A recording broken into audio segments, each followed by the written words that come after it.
Hello everyone, कैसे हो आप सब लोग। आई होप कि आप सभी बहुत अच्छे होंगे। तो आज की वीडियो में हम लोग यहाँ पर फाइनली बात करेंगे अपने बी फार्मा फिफ्थ सेमेस्टर के इंट्रोडक्शन वीडियो के बारे में, जिसमें हम लोग यहाँ पे अपने जो है फिफ्थ सेमेस्टर में हमारे कौन कौन से सब्जेक्ट्स हैं उनका एक बेसिक इंट्रोडक्शन देखेंगे। ठीक है, फिर हमारा यहाँ पे क्या सिलेबस होने वाला है उसके बारे में हम लोग यहाँ पे बात करेंगे। और उसके बाद देखिए, एक क्वेश्चन तो आप लोगों से हम सोच रहे थे लास्ट में पूछने को, बट चलिए स्टार्टिंग में ही आप लोगों से पूछ लेते हैं कि आप मुझे कमेंट करके बताइए कि फिफ्थ सेम में हमें यहाँ पे कौन सा सब्जेक्ट सबसे पहले स्टार्ट करना चाहिए। ठीक है, तो ये चीज आप लोग कमेंट करके बताइए। बाकी सभी सब्जेक्ट्स की यहाँ पे यूनिट वन ऑलमोस्ट हमने अपडेट कर दी है, रेडी कर दी है। ठीक है, तो आप जो भी सब्जेक्ट बोलेंगे वो सब्जेक्ट हम यहाँ पे स्टार्ट कर देंगे। तो आप मुझे कमेंट करके जरूर बताइए कि कौन सा सब्जेक्ट हमें यहाँ पे पहले स्टार्ट करना चाहिए। और बाकी देखिए, अगर हम लोग यहाँ पे बात करें तो एज यूजुअल इसकी जो भी नोट्स वगैरह होंगी वो आने वाले टाइम में आपको हमारी वेबसाइट में देखने को मिल जाएगी, और वीडियोज हमारे यहाँ पे जैसे जैसे आप बोलोगे वैसे वैसे यहाँ पे यूट्यूब पर अवेलेबल होना स्टार्ट हो जाएगी।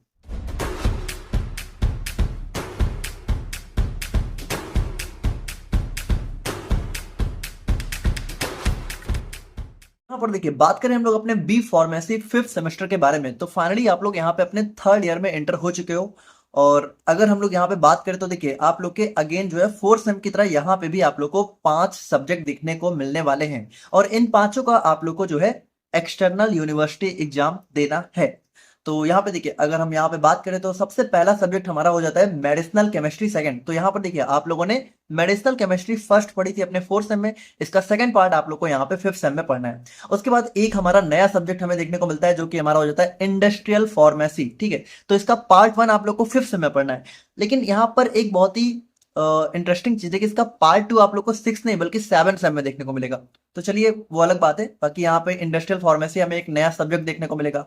उसके बाद फार्माकोलॉजी का पार्ट टू हमें यहाँ पे देखने को मिलेगा, जो कि हम लोगों ने पार्ट वन फोर्थ सेम में देखा था।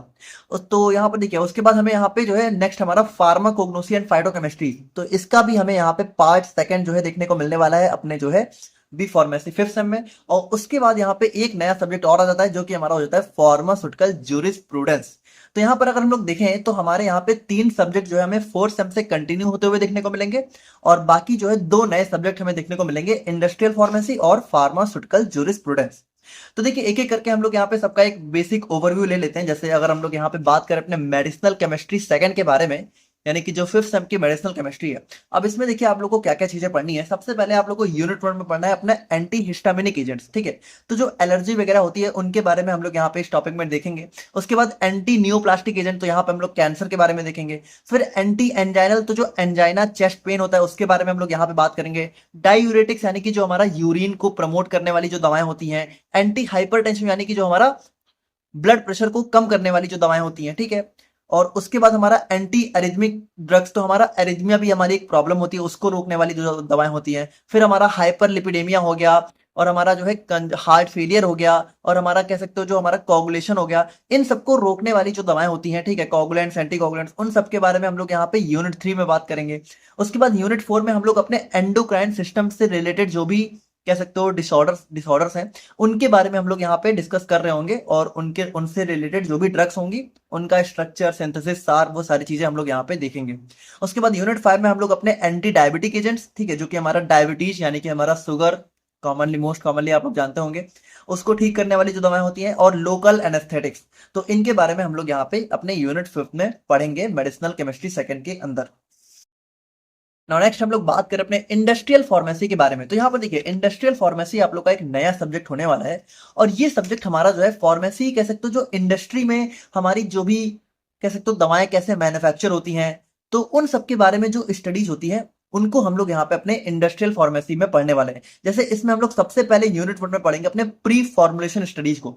अब प्री फॉर्मुलेशन स्टडीज का देखिए क्या मतलब है कि जैसे कह सकते हो कोई भी दवा फॉर्मुलेट करने से पहले हम लोग यहाँ पे किन सारी बातों का हमें ध्यान रखना होता है। भाई, इंडस्ट्री में कोई भी दवा बनानी है तो उससे पहले हमें कौन कौन सी चीजें ध्यान रखनी होती हैं, वो सारी चीजें हम लोग यहाँ पे प्री फॉर्मुलेशन स्टडी के अंदर पढ़ेंगे। उसके बाद देखिए, हम लोग यहाँ पे बहुत इंटरेस्टिंगली जो है अपने टैबलेट्स को देखेंगे कि टैबलेट्स हमारी कैसे बनती हैं, कौन कौन सी मशीनें होती हैं, कितने तरीके के टैबलेट्स हमारे यहाँ पे हो सकते हैं। ठीक है, फिर liquid orals, capsules, pellets, parenteral products, ophthalmic products, parenteral मतलब कि जो हमारे इंजेक्शन वगैरह होते हैं, ऑप्थेल्मिक मतलब कि जो हमारी आई ड्रॉप्स वगैरह होती हैं, फिर हमारा कॉस्मेटिक्स, फार्मास्यूटिकल, एरोसॉल्स, ठीक है, ये सारी चीजें कैसे बनती है इंडस्ट्री में और इनका क्या क्या प्रोसीजर होता है, वो सारी चीजें हम लोग यहाँ पे अपने इंडस्ट्रियल फार्मेसी में पढ़ रहे होंगे। और जो भी हम लोग यहाँ पे मटेरियल्स यूज करते हैं इनको पैक करने के लिए, जैसे आपको पता है बहुत सारी दवाएं हमारी कार्डबोर्ड में पैक होके आती हैं, कुछ के लिए हमारे प्लास्टिक कंटेनर्स यूज होते हैं, कुछ के लिए हमारे ग्लास कंटेनर्स यूज होते हैं, तो उनके बारे में भी हम लोग यहाँ पे पढ़ रहे होंगे। फिर नेक्स्ट हम लोग अपने फार्माकोलॉजी सेकंड की बात करें तो यहाँ पे देखिए, अब फार्माकोलॉजी सेकंड में आप लोग को बेसिकली पढ़ना है अपने कार्डियोवास्कुलर ड्रग्स की फार्माकोलॉजी के बारे में बहुत डिटेल में यूनिट 1 में, और यूनिट 2 में भी आप लोग को जो है इसका सेकंड पार्ट देखने को मिलेगा। यानी देखिए, अगर हम लोग सिंपली बात करें तो कार्डियोवास्कुलर सिस्टम से रिलेटेड जितनी भी बीमारियां हैं, जैसे हाइपरटेंशन, एंजाइना, ठीक है, हार्ट फेलियर, उन सबसे रिलेटेड जो भी ड्रग्स हैं वो आप लोग को यहाँ पे फार्माकोलॉजी यूनिट 1 और यूनिट 2 में पढ़नी है। और यूनिट 2 में आप लोग को यूरिनरी सिस्टम से रिलेटेड जो भी प्रॉब्लम्स हैं उनसे रिलेटेड ड्रग्स भी आप लोग को पढ़नी है, जैसे इसके अंदर भी हम लोग डायूरेटिक्स वगैरह देखेंगे। देखिए, अगर आप लोग देखोगे ना तो मेडिसिनल और फार्माकोलॉजी का सिलेबस यहाँ पे भी बहुत मिलता जुलता आप लोग को देखने को मिलेगा। तो एक अगर आप लोगों ने अच्छे से कर ली तो दूसरा आप लोग का लगभग ऑलमोस्ट तैयार हो जाएगा, क्योंकि बहुत सेम सिलेबस है, ठीक है, बहुत ज्यादा सिमिलर सिलेबस है इस बार स्पेशली। यूनिट 3 में हम लोग पढ़ेंगे अपने ऑटोकॉइड्स के बारे में। ऑटोकॉइड्स मतलब हमारे कुछ ऐसे हॉर्मोन्स होते हैं, ठीक है, जो कि हमारा कह सकते हो लोकली सिंथेसाइज होते हैं। और तो हिस्टामिन वगैरह हो गया, सेरोटोनिन हो गया, ये सारी चीजें हम लोग, या प्रोस्टाग्लैंडिन, ये सारा हम लोग ऑटोकॉइड्स के अंदर पढ़ेंगे। और उनसे रिलेटेड जो भी ड्रग्स हैं उनकी फार्माकोलॉजी के बारे में हम लोग बात कर रहे होंगे। फिर एंडोक्राइन ड्रग्स, एंडोक्राइन सिस्टम में जो भी ड्रग्स यूज करते हैं हम लोग उनकी फार्माकोलॉजी पढ़ेंगे, ठीक है। और यूनिट 5 में भी हमारा इसका सेकंड पार्ट आ जाता है, और बायो एसे के बारे में हम लोग यहाँ पे यूनिट 5 में डिस्कस कर रहे होंगे। फिर नेक्स्ट हम लोग बात करें अपने फार्माकोग्नोसी 2 के बारे में। तो यहाँ पे देखिए, अब फार्माकोग्नोसी 2 में हम लोग क्या पढ़ रहे होंगे, हम लोग यहाँ पे पढ़ रहे होंगे अपने metabolic pathways in higher plants, यानी कि जो हमारे कह सकते हो, यानी कि देखिए जो हमारे नॉर्मल जो हायर प्लांट्स होते हैं, ठीक है, उनके उनके अंदर कौन कौन से मेटाबॉलिक पाथवे चल रहे होते हैं। तो इसके अंदर हम लोग यहाँ पे mainly primary metabolite, secondary metabolites, इनका एक बेसिक इंट्रोडक्शन देखेंगे। अब इसके अंदर देखिए, इसके अंदर ना बहुत सारे कह सकते हो प्लांट्स जो होते हैं उनके अंदर कौन कौन से मेटाबॉल जैसे मेटाबॉलिज्म के कौन कौन से पाथवे होते हैं, ठीक है, मेटाबॉलिज्म जो है बहुत अलग अलग पाथवे से हो सकता है। तो इसके अंदर हम लोग जो है उन्हीं अलग अलग पाथवे को देखेंगे, सिग्मिक एसिड, एसीटेट पाथवे, इन सभी को हम लोग यहाँ पे डिस्कस करेंगे। फिर सेकेंडरी मेटाबोलाइट्स हमारा यूनिट 2 में आ जाता है, ठीक है। तो सेकेंडरी मेटाबोलाइट्स हम लोगों ने खैर थोड़ा बहुत जो है अपने फोर्थ सेम में भी देखा था, और यहाँ पे हम लोग और बहुत डिटेल में हम लोग यहाँ पे सेकेंडरी मेटाबोलाइट्स को पढ़ रहे होंगे। फिर यूनिट 3 में हम लोग यहाँ पे अपने कुछ फाइटो कॉन्स्टिट्यूएंट्स के बारे में पढ़ रहे होंगे, ठीक है। तो ये फाइटो कॉन्स्टिट्यूएंट्स क्या होते हैं, हमारे जो है कह सकते हो कुछ ऐसे केमिकल्स जो कि बहुत हमारे लिए कह सकते हो जो फार्माकोलॉजिकली एक्टिव केमिकल्स होते हैं उनके बारे में हम लोग यहाँ पे पढ़ेंगे, जो कि हमें प्लांट से देखने को मिलते हैं। फिर इसी का सेकंड पार्ट हमें यूनिट 4 में पढ़ना है, और यूनिट 5 में हमें अपने फाइटोकेमिस्ट्री के बेसिक्स के बारे में पढ़ना है। तो देखिए, अभी आप लोग इतना कंफ्यूज मत होइए, ये सारी चीजें हम लोग यहाँ पे बहुत अच्छे से देखेंगे, तब आप लोग समझ जाओगे।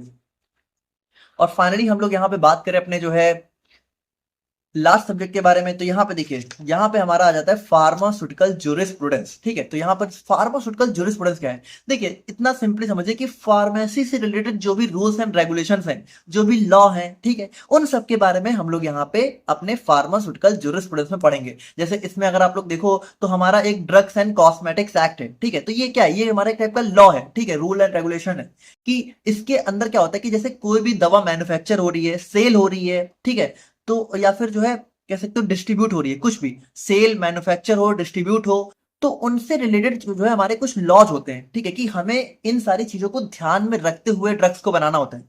भाई देखिए, हमारे कंट्री में ठीक है, हर कंट्री में जो है इन जो हमारे ड्रग्स होते हैं उनसे रिलेटेड लॉज का जो है स्ट्रिक्ट होना बहुत जरूरी है। वरना आपको पता है जो मैन्युफैक्चरिंग कंपनियां हैं वो अपने प्रॉफिट में जो है हो सकता है कि दवाओं के साथ बहुत बड़ी छेड़छाड़ कर सकते हैं, और दवाओं के साथ अगर छेड़छाड़ होगी तो वहां पर क्या होगा, नॉर्मल पब्लिक हेल्थ के साथ बहुत मेजर कॉन्सिक्वेंसेज हो सकते हैं। तो इसीलिए हमारे कंट्री में जो है ड्रग्स से रिलेटेड बहुत सारे लॉज हैं जिनके बारे में हम लोग यहाँ पे फार्मास्यूटिकल ज्यूरिस्प्रूडेंस में पढ़ेंगे। तो इसमें देखिए, इसमें हम लोग सबसे पहले जो है यूनिट 1 और यूनिट 2, इन दोनों में हम लोग जो है एक लॉ को पढ़ रहे होंगे, ठीक है, जो कि हमारा एक एक्ट है, ड्रग्स एंड कॉस्मेटिक्स एक्ट 1940। तो इन दोनों को हम लोग यहाँ पे यूनिट 1 और 2 में पढ़ेंगे, ठीक है। उसके बाद यूनिट 3 की बात करें तो हम लोग इसमें pharmacy act, medicinal and toilet preparation act, narcotics act, इसके बारे में पढ़ेंगे। यूनिट 4 में हम लोग magic remedies act, animal cruelty act और नेशनल फार्मास्यूटिकल प्राइसिंग अथॉरिटी, यानी कि देखिए जो हमारी दवाएं हैं उनका जो प्राइस है वो बहुत ज़्यादा हाई नहीं जाना चाहिए। उसके लिए हमारे एक होती है नेशनल फार्मास्यूटिकल प्राइसिंग अथॉरिटी, जो कि एक सेट लिमिट तय करती है कि हाँ, इससे ज़्यादा आप किसी भी दवा का प्राइस अननेसेसरी हाई नहीं जाना चाहिए। उसके बाद यूनिट 5 में हमारा आ जाता है फार्मास्यूटिकल लेजिस्लेशन हो गया, ठीक है, कोड ऑफ फार्मास्यूटिकल एथिक्स हो गए, medicinal termination of pregnancy act, right to information act, intellectual property rights. इन सारी चीज़ों के बारे में हम लोग यहाँ पे अपने फार्मास्यूटिकल जूरिस्प्रूडेंस में पढ़ रहे होंगे। तो देखिए, ये हमारे पांचों सब्जेक्ट हो गए जो कि आप लोग को इस बार फिफ्थ सेम में देखने को मिलने वाले हैं। बाकी थोड़ा सा यहाँ पे वेबसाइट में आई नो कि 2 दिन से प्रॉब्लम चल रही है, हम यहाँ पे पूरी कोशिश कर रहे हैं उसको जल्द से जल्द फिक्स करने की। और इसकी नोट्स आप लोग को जो है, जैसे जैसे हमारी वीडियोस कंप्लीट होती जाएंगी वैसे वैसे इसकी नोट्स आप लोग को वेबसाइट पर अवेलेबल होती चली जाएंगी। और बाकी अगर हम लोग यहाँ पे बात करें तो अगर कोई डाउट है तो आप लोग कमेंट करके बता दीजिए। और मिलते हैं हम लोग यहाँ पे नेक्स्ट वीडियो में। Thank you so much.